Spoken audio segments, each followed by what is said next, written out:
We like to think of the internet as this like ethereal, weightless magic. Totally, the cloud. Right, the cloud. You click a link or you ask a chatbot a really complex question and the answer just, materializes on your screen.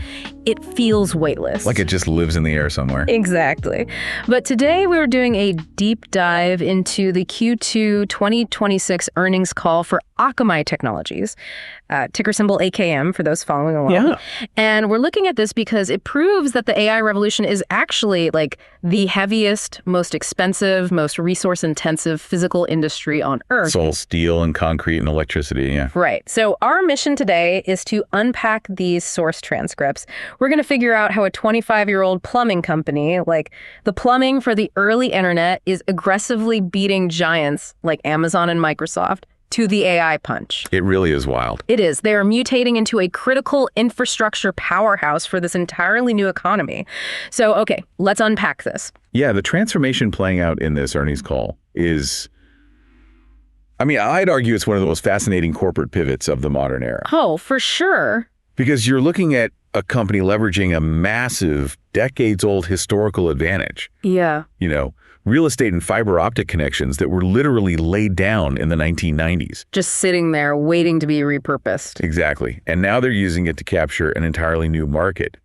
We have CEO Tom Layton and CFO Ed McGowan detailing the numbers on the call. And those numbers, they reveal a massive structural shift, like happening right underneath the surface of the entire web. They absolutely do. Well, let's get straight into those headline numbers, because to understand the physical reality of where Akamai is going, you really have to look at the three very different businesses living inside it right now. Right. It's not just one monolith anymore. No, not at all. So if you are an investor looking at the top line, overall revenue for the second quarter came in at $1.5 billion.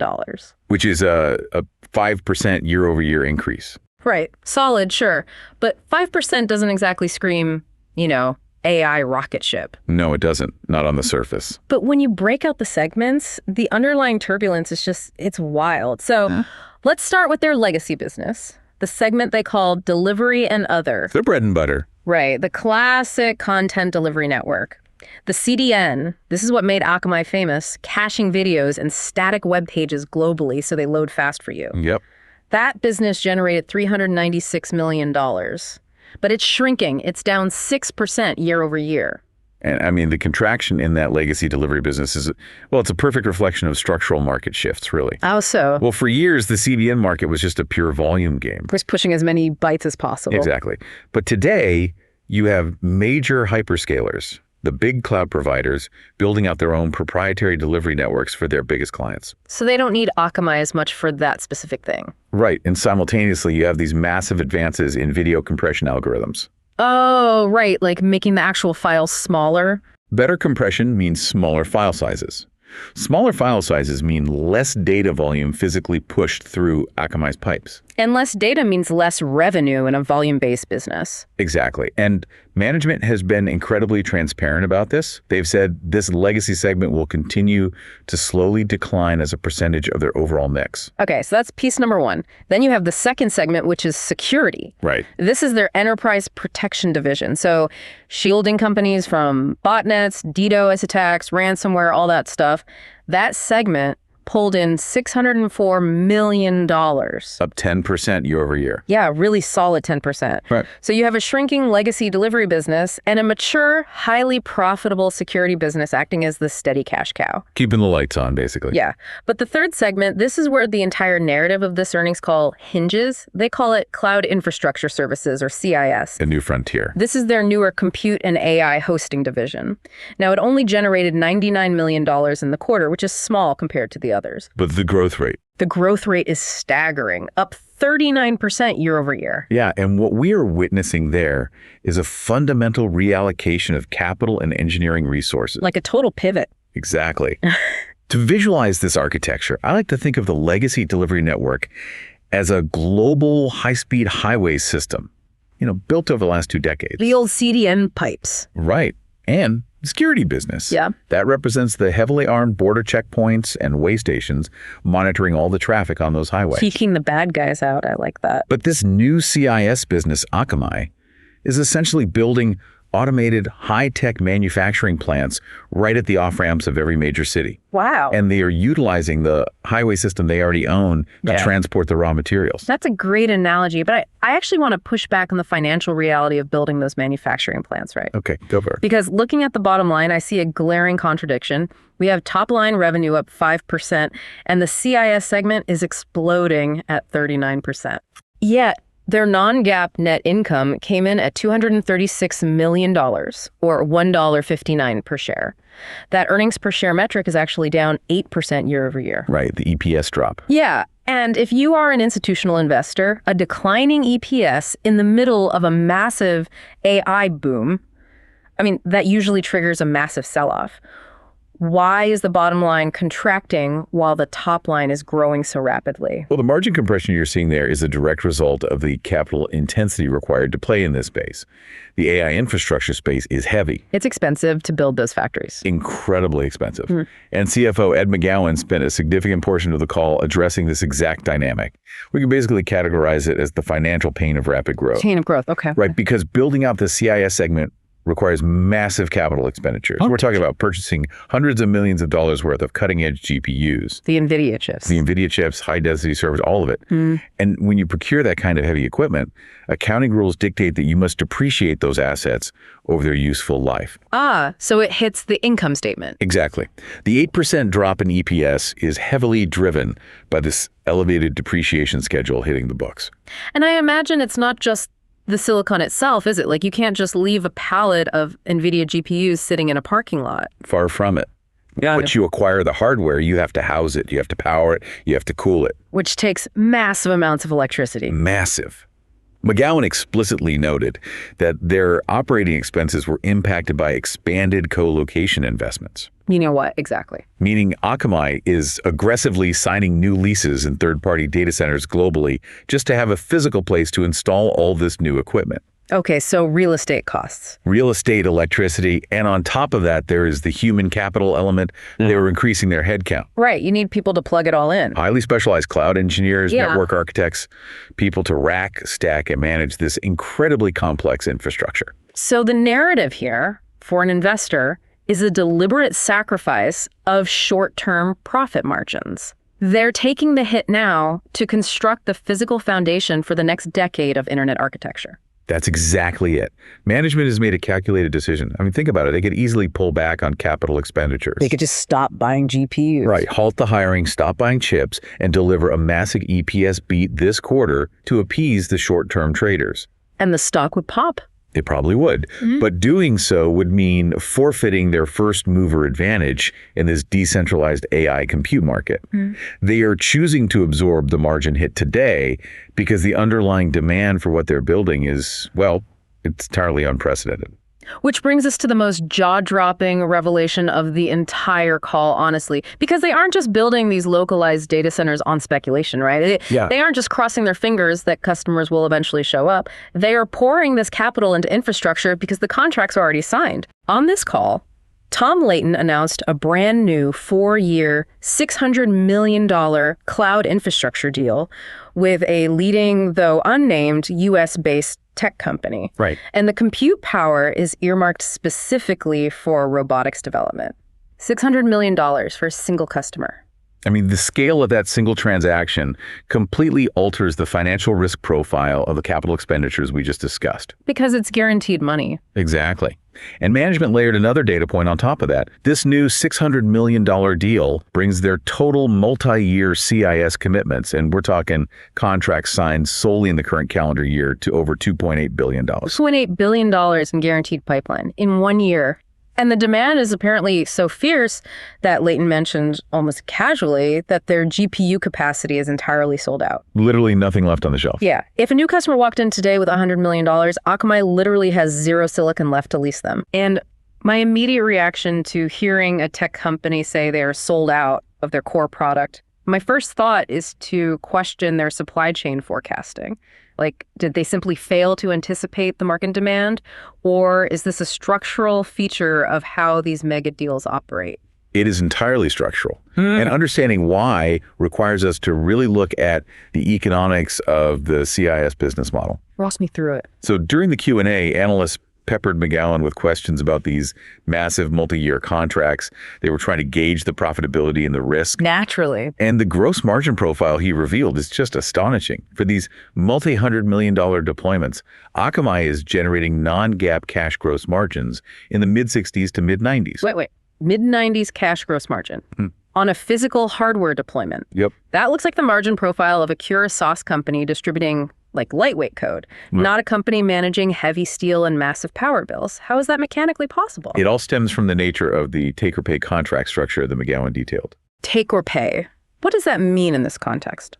Let's look at the traditional cloud model, the one pioneered by AWS. Yeah. Customers spin up what they call spot instances. Right, you just rent a server for an hour. Exactly. You rent compute capacity by the minute or the hour, and the cloud provider absorbs all the utilization risk. If the servers sit idle, the provider eats the cost. Amazon pays for it even if nobody's using it. Right, but these new mega deals operate on a completely different paradigm. In a take-or-pay agreement, the customer guarantees they will pay for a reserved block of capacity over a multi-year term. No matter what. Regardless of their actual minute-by-minute utilization. If they don't use it on a Tuesday, they still pay for it. Okay, but locking into a 4-year take-or-pay contract seems incredibly rigid for the customer. I mean, if I'm a tech startup or even a massive robotics firm, my neural network architectures and my compute requirements, they're going to evolve radically over 48 months. Without a doubt. So why would a chief technology officer forfeit the inherent flexibility of the traditional cloud?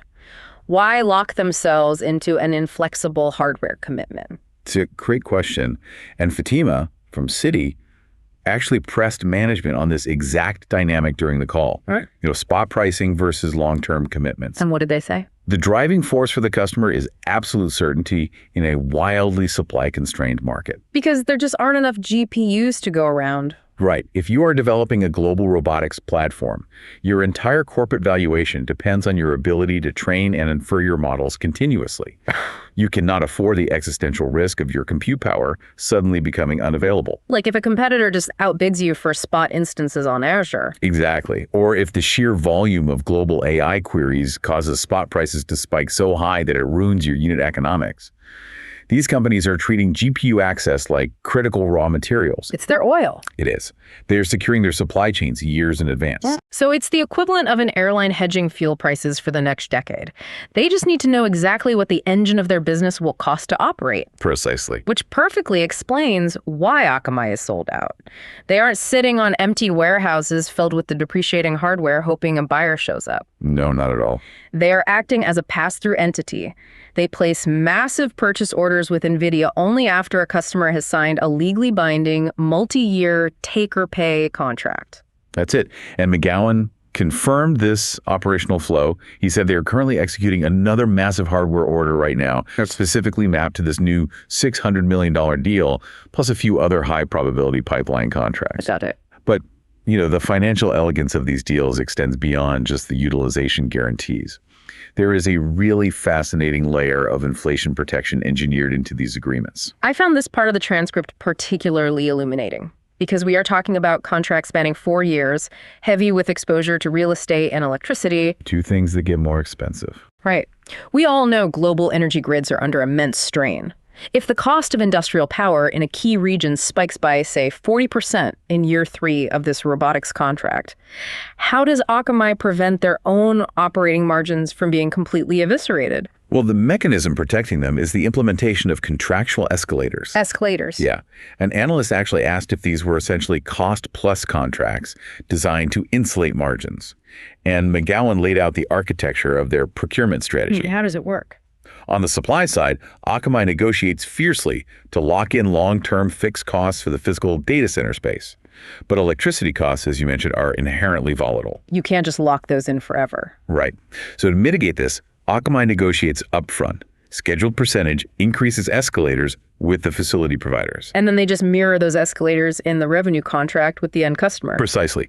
The customer's contract includes built-in escalators covering anticipated increases in power, specialized labor for maintenance, hardware replacement parts, all of it. And furthermore, if a customer realizes halfway through a deployment that their models require, significantly more RAM or faster networking switches, and the manufacturer's price for those components has surged, Akamai just buys the new hardware, applies their standard markup, and passes the revised cost directly to the customer. Exactly. McGowan characterized this dynamic as a collaborative pricing environment. Collaborative. That is a wonderfully sanitized piece of corporate speak. Isn't it? Let's translate that for the listeners. That means the customer has absolutely zero leverage. Pretty much. The compute capacity is so scarce, and the opportunity cost of delaying an AI rollout is so catastrophic that the customer will just absorb whatever inflation escalators Akamai mandates. The leverage firmly resides with the infrastructure providers right now. The customers understand the macroeconomic reality.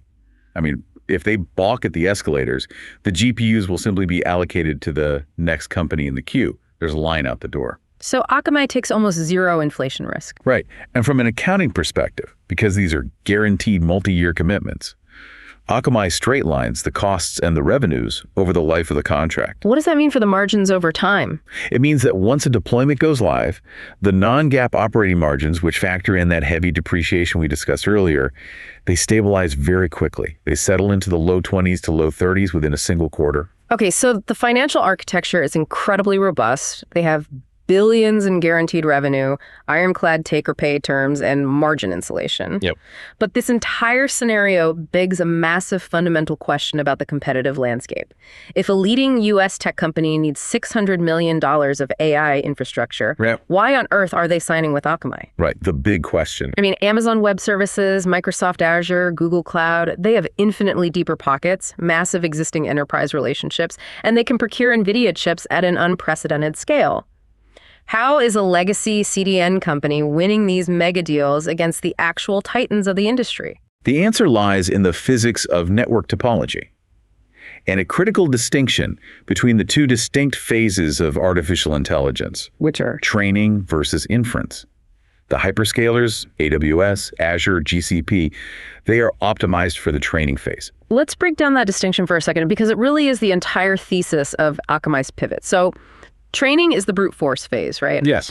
This is when a company like OpenAI or Anthropic ingests trillions of parameters of data to build a frontier model from scratch. Exactly. And training a frontier model requires centralized monolithic infrastructure.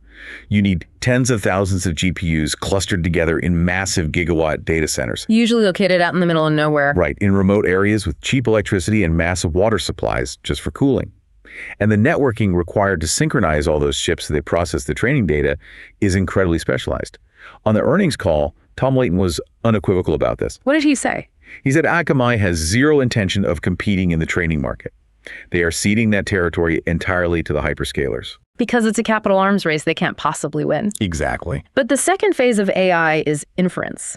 This is what happens after the model is trained, when it is actually deployed in the real world to solve problems and answer queries. Right.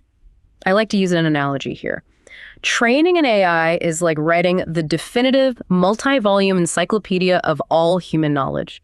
You gather thousands of scholars in a massive centralized factory. It takes years of coordinated effort and immense resources. And that factory is the hyperscaler data center. Exactly. But Inferencing is just looking up a single fact in that encyclopedia. And if you are a user out in the real world needing immediate information, you don't want to travel hundreds of miles back to the centralized factory just to read a single paragraph from the master copy. No. The travel time alone renders the information useless. You want a pocket edition of that encyclopedia sitting right there on your desk? You need the answer instantly. The encyclopedia analogy perfectly encapsulates the concept of edge computing. Akamai is taking the brain of the AI and physically pushing it to the very edge of the network, as close to the end user as physically possible. And their competitive moat in the space is staggering. It really is. Because they possess a physical footprint that is economically impossible for a new entrant to replicate today. I mean, remember the legacy delivery business we talked about? The CDN. Yeah.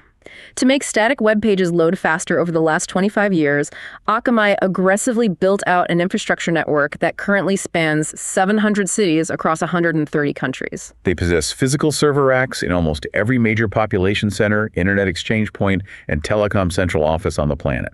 They already own the underlying real estate and the network plumbing. And what is truly brilliant is how they are retrofitting that historical plumbing. They are taking this legacy backbone and aggressively dropping high-powered CPUs and enterprise-grade GPUs directly into those 700 global locations. Creating a mesh. Yes, a massive, highly decentralized mesh network specifically engineered to process localized AI inferencing tasks. And this isn't just some theoretical white paper concept. Management spent a significant portion of the call detailing rapid-fire customer wins, specifically highlighting deals they ripped directly away from the big hyperscalers. Let's dissect a few of those use cases to really understand the mechanics here. They cited an AI patent intelligence platform in Singapore. Right.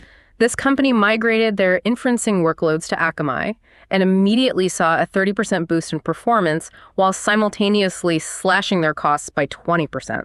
Consider the network mechanics of that Singapore deployment for a second. If that patent platform was hosted on a centralized AWS availability zone in, say, Tokyo or Sydney, every single query from a user in Singapore would have to traverse underwater fiber optic cables across the ocean. Just to ask a question. Right. It hits the server, processes the AI query, and then travels all the way back.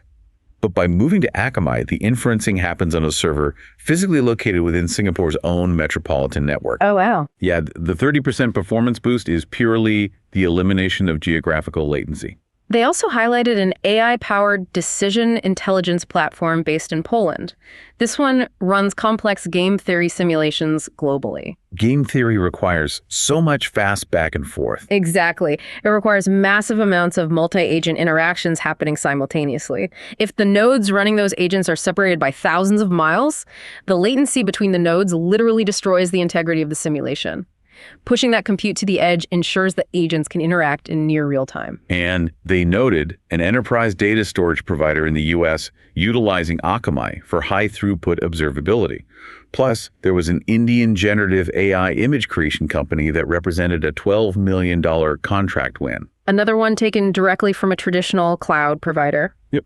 There was also an AI communications provider in India that migrated to Akamai specifically to escape what they called the unpredictable billing of the hyperscalers. That feels like a direct shot at the labyrinthine complexity of Amazon and Microsoft pricing models. Oh, absolutely. Where a single misconfigured auto-scaling group can result in a devastating surprise bill at the end of the month. We've all heard those horror stories. The predictability of Akamai's pricing, which is driven by those take-or-pay structures we discussed, is clearly resonating with CTOs who are just trying to manage their exploding AI budgets. It gives them a fixed cost. Exactly. But to truly understand why edge inference is physically necessary, we really need to return to the crown jewel of this earnings call. The $600 million robotics deal. Yes. This specific use case brings the limitations of centralized cloud computing into stark relief. Let's put ourselves in the shoes of the engineers designing that robotics network. We aren't talking about a chatbot generating poetry here. We're talking about physical machines interacting with the real world. Heavy machinery. Imagine a fully autonomous forklift operating in a chaotic warehouse or a self-driving delivery vehicle navigating a crowded city street. The sensor array on that autonomous vehicle is generating an incredible volume of data.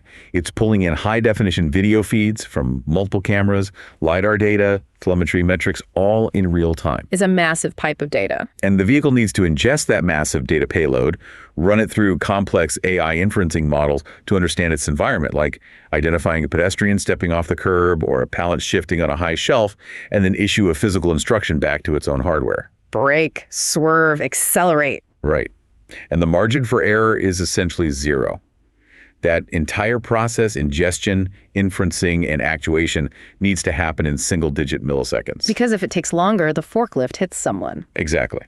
If that autonomous vehicle has to transmit its 4K video feed over a cellular network, route it through the public internet, set it halfway across the country to a massive centralized hyperscaler data center in Virginia. Wait for the AI to process the frames. And then wait for the instruction signal to make the agonizingly slow journey back. The latency alone could easily exceed 100 milliseconds. Which doesn't sound like a lot to a human, but... In the context of a vehicle moving at speed, that latency translates into physical distance traveled before the brakes are applied. It is a literal catastrophe waiting to happen. Physical robotics simply cannot tolerate the round-trip travel time of data over long distances. So the brain has to be located in the same city as the body. If the robot is in a warehouse in Dallas, the inferencing server has to be sitting in a data center in Dallas. Exactly. And because Akamai operates deep inside the network architecture of 700 cities, they can process that heavy sensory data and run the AI inference at literally mere miles from where the robot is physically operating. They offer the hyper-local responsiveness of on-premise servers, but combined with the massive, scalable distribution of the global web. And there is another massive financial advantage to this architecture that often gets overlooked in the AI hype cycle. Egress fees. Egress fees. Because Akamai spent the last 25 years building one of the world's largest private network backbones to connect all these global locations. They are routing traffic over their own proprietary fiber. So they aren't constantly paying third-party telecom transit fees to move data from point A to point B. Right. And the egress fee dynamic is one of the most contentious issues in modern cloud computing. The major hyperscalers typically make it very cheap to upload your data into their ecosystem, but they charge exorbitant punitive fees to extract your data back out or to move it to a different service. It's a strategy designed to enforce vendor lock-in. Completely. But because Akamai controls the underlying network transit, they can offer their cloud computing customers significantly lower, or in some cases, non-existent egress fees. Which is huge. It is. When a robotics company is moving terabytes of video data every single hour, eliminating those egress fees fundamentally alters the unit economics of their entire business model. The strategic pivot really is genuinely masterful. They are taking their oldest, most heavily depreciated asset, a globally distributed network originally built to make, like, low-res JPEGs load faster in 1999, and repurposing it as the critical low-latency infrastructure for the future of physical automation. It's a brilliant second act. But the rise of artificial intelligence isn't just about hosting compelling robotics workloads or image generators, is it? AI is simultaneously altering the fundamental nature of cyber warfare. Oh, absolutely. And that brings us to the segment of Akamai's business that actually generates the most revenue: security. The security landscape is undergoing a massive paradigm shift right now, and it's driven entirely by the very same AI technologies we just discussed. Let's look at the drivers behind this $604 million in security revenue, which, remember, grew 10% year over year. Right, a very steady business. Management specifically highlighted strong demand across their API security portfolio, their Guardicore micro-segmentation products, and their web application firewalls, or WebOF. Tom Layton was remarkably blunt on the call about what is driving this sustained enterprise demand.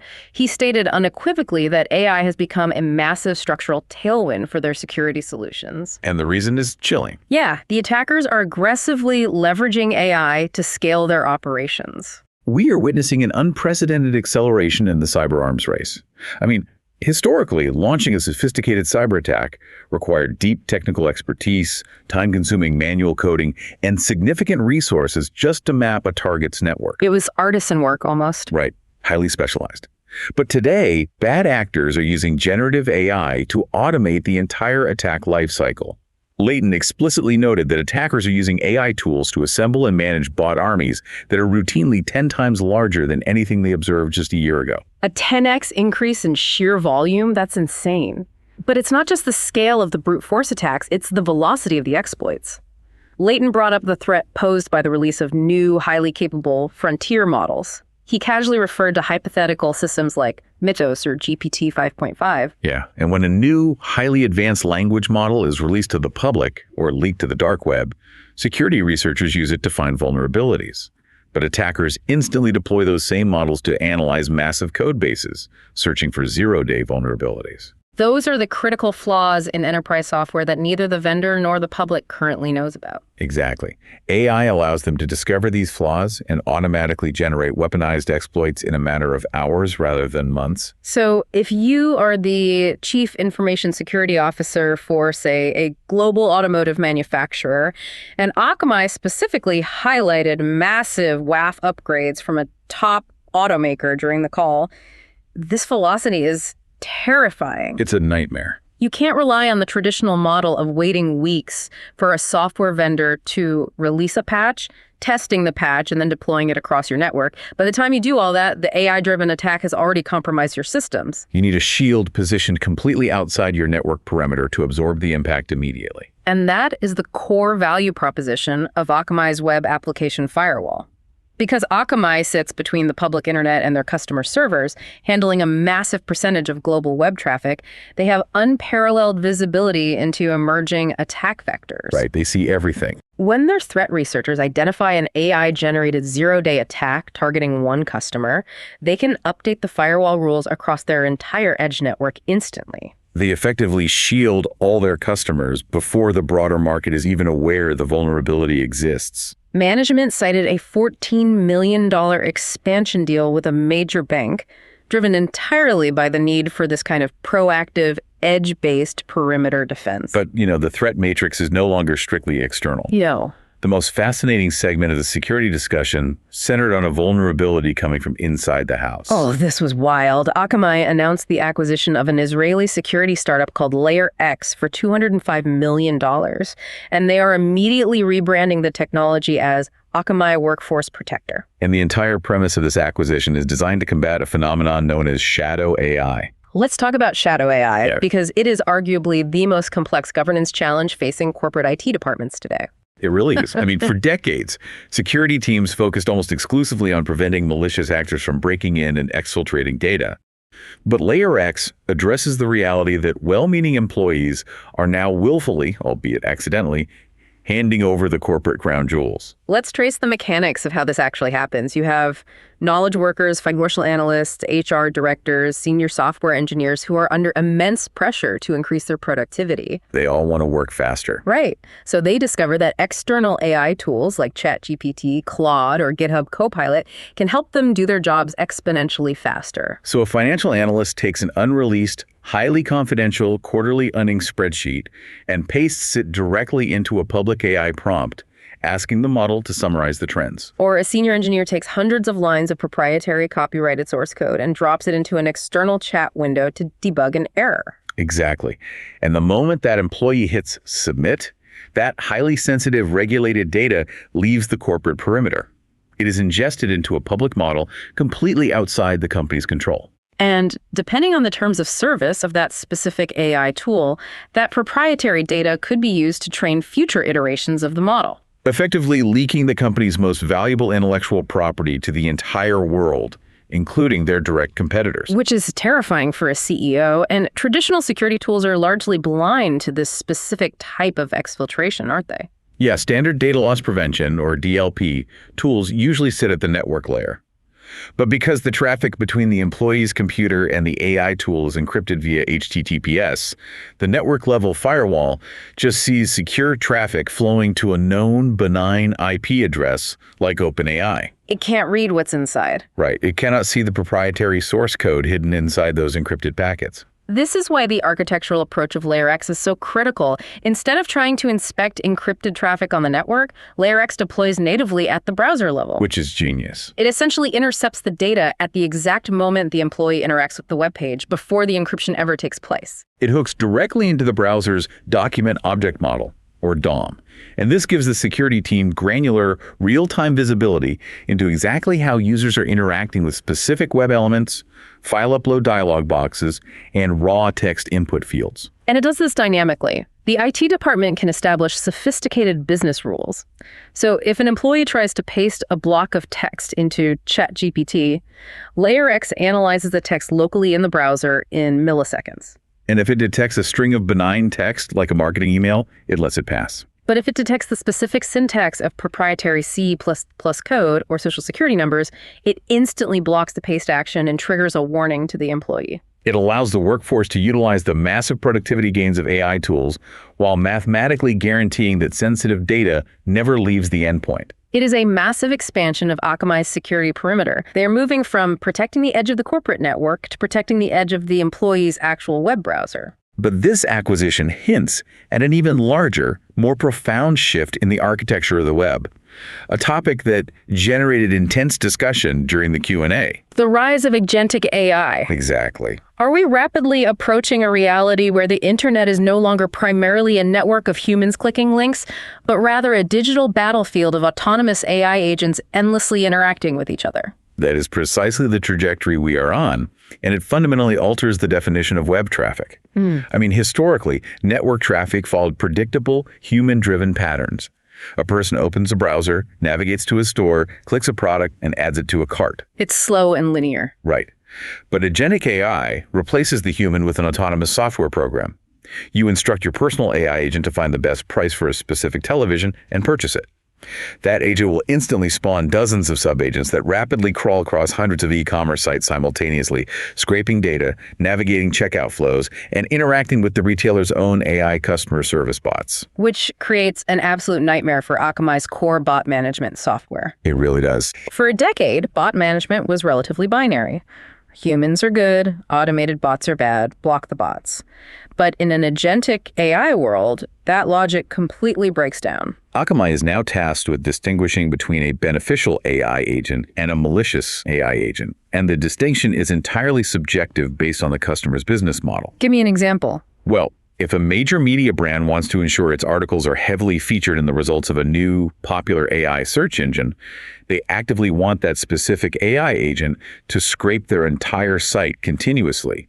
They need Akamai to whitelist that specific bot behavior. But if a direct competitor spins up an identical AI agent using the exact same underlying headless browser technology to scrape the media company's proprietary pricing data or steal their copyrighted content, that is a malicious agent that needs to be blocked instantly. Exactly. And the complexity of differentiating those two technically identical behaviors requires massive real-time intelligence.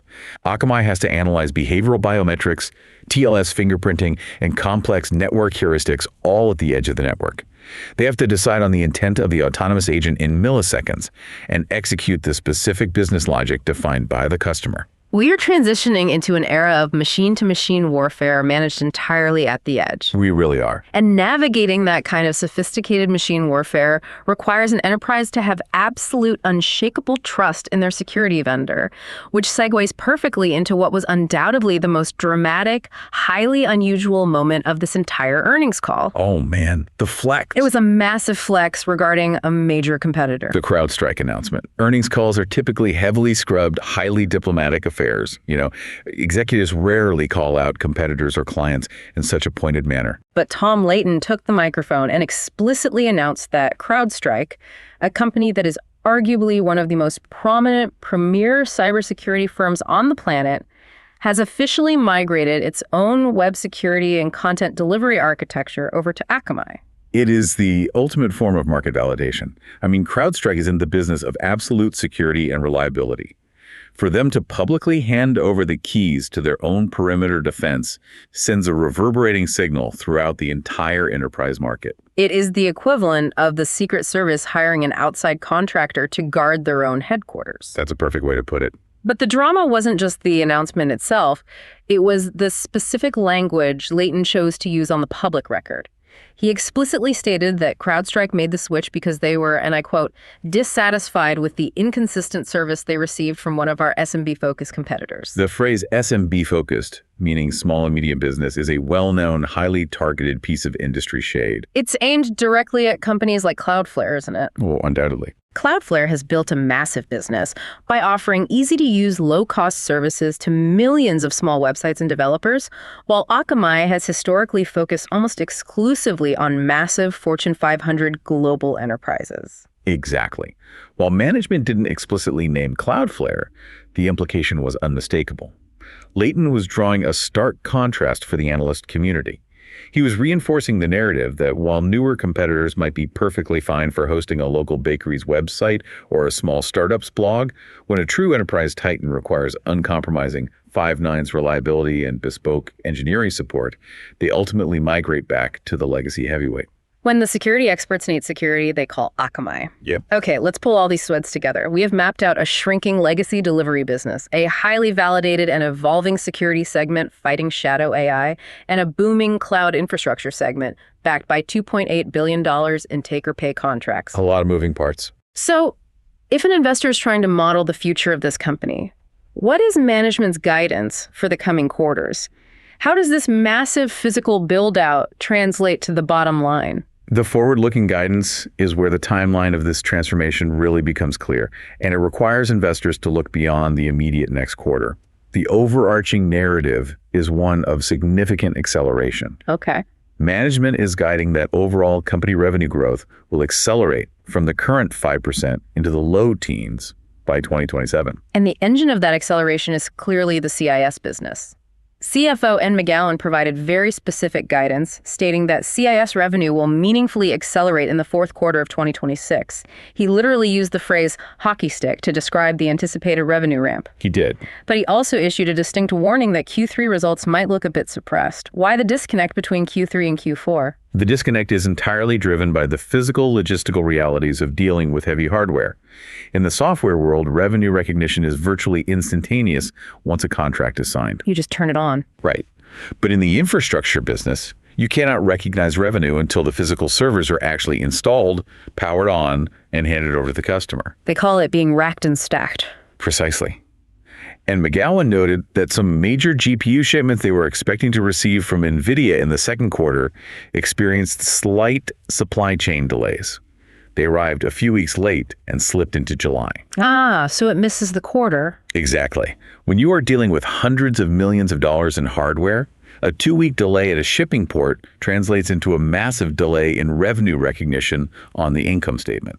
The third quarter will bear the heavy burden of the capital expenditures, paying for the hardware, leasing the data center space, paying the engineers to plug it all in. But the massive revenue jump, the hockey stick, won't materialize on the balance sheet until Q4. Right, when all those multi-year contracts officially go live and start generating daily usage fees. It is a textbook example of short-term margin compression preceding a massive inflection point in cash flow.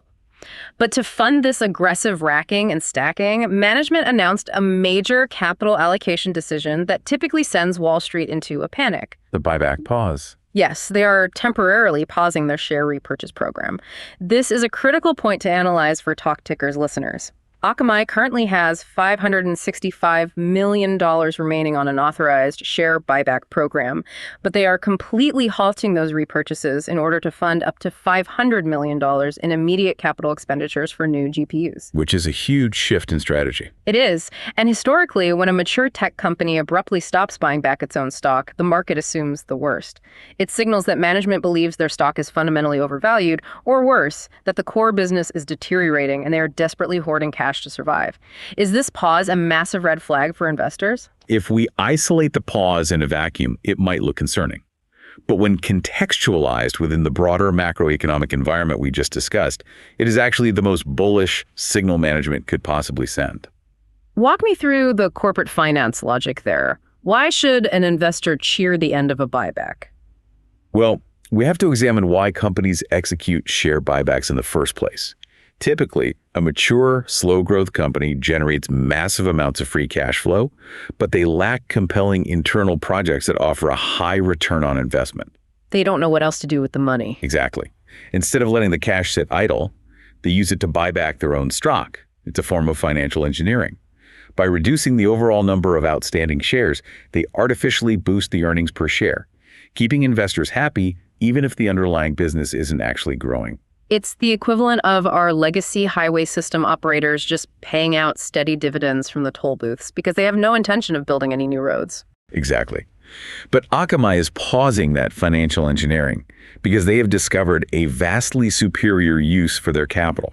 They aren't hoarding cash out of fear. They're aggressively deploying it to meet real-world guaranteed customer demand. They literally have to spend that $500 million on physical hardware to fulfill the legal obligations of the $2.8 billion in take-or-pay contracts they just signed. Right. The risk profile is entirely different here. They aren't spending $500 million on speculative R&D, hoping to invent a new product. They are buying hardware that is already pre-sold at a locked-in margin. McGowan laid out the math for the analysts on the call. The internal return on investment, the ROI, on deploying a cluster of GPUs for a locked-in 4-year robotics contract far outweighs the incremental artificial financial benefit of buying back a few million shares of stock. It's not even close. When a leadership team looks at the market and says, we have so much guaranteed demand and the unit economics are so compelling that we are pausing our buybacks to build more factories as fast as humanly possible, it means the core business is accelerating far faster than their historical models predicted. It is an incredibly confident move. So, if you are an investor digesting this massive data dump, the actionable narrative is clearly defined. The third quarter is a transitional building phase. The headline numbers might look slightly muted due to the delayed hardware shipments, and the bottom line will reflect the heavy upfront capital expenditures required to rack and stack the silicon. But the guidance for Q4 2026 and early 2027 points to a massive structural revenue ramp. The physical constraints of hardware delivery and supply chain logistics are the only real bottlenecks here. The underlying demand is verified, the contracts are signed, the utilization risk is mitigated through take or pay structures, and the margins are insulated with collaborative inflation escalators. It is a remarkable corporate evolution. We started this deep dive looking at a company famous for accelerating the delivery of static HTML text in the late 1990s. And through a series of highly strategic acquisitions and a masterful repurposing of their core assets, they have leveraged that exact same globally distributed real estate footprint to become the default low latency brain for the decentralized AI revolution. They are providing the millisecond compute power necessary for autonomous robotics in 700 cities globally, while simultaneously utilizing acquisitions like LayerX to shield the world's largest enterprises from the internal threat of shadow AI and the external threat of autonomous agentic warfare. It is a complete metamorphosis of their identity. It is a testament to the enduring value of physical infrastructure in a digital world. Which leaves us with a fascinating broader question to consider as we watch this AI arms race unfold over the next decade. Let's hear it. Right now, the entire narrative of the tech sector, the financial media, and Wall Street capital allocation is obsessively focused on massive, centralized infrastructure. The market is pouring hundreds of billions of dollars into gigawatt-scale data centers designed to train monolithic models like ChatGPT in remote deserts. The massive encyclopedia factories. Exactly. But as artificial intelligence inevitably moves out of the novelty chatbot window on your laptop screen and integrates deeply into the physical world, in the autonomous vehicles on our streets, the robotic supply chains in our warehouses, and the split-second decision engines of global finance, will those centralized factories remain the center of gravity? That's the big question. Or will the edge, those thousands of smaller, hyperlocal data centers woven directly into the fabric of our cities, sitting mere miles from the end user, ultimately prove to be the most valuable, strategic, and defensible real estate in the entire technology sector? That is the multi-billion-dollar question.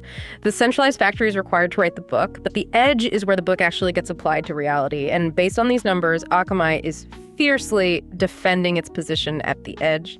Thank you for joining us on this deep dive. Keep questioning the underlying mechanics behind the headline numbers. Keep looking for the heavy physical reality powering the cloud, and we will see you next time.